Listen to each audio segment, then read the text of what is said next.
Чувашии усовершенствовали закон, касающийся инвалидов. Сегодня на заседании Кабинета министров республики внесли изменения в закон о квотировании рабочих мест для инвалидов и утвердили порядок ежегодной оценки системы их реабилитации.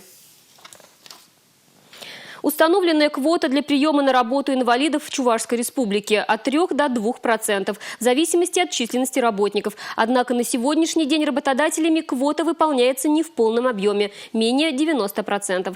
Внесение изменений в законодательство будет способствовать более полному выполнению квот по трудоустройству инвалидов.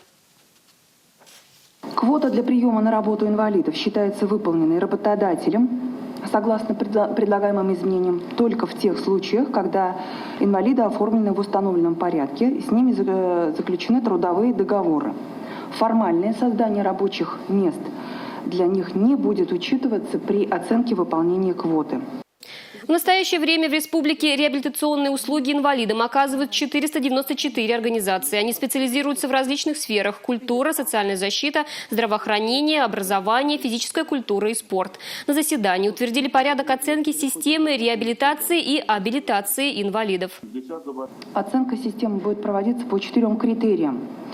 Это сформированность комплексного подхода к организации региональной системы, удовлетворенность инвалидов оказанными им услугами, укомплектованность организаций, а также сформированность информационной базы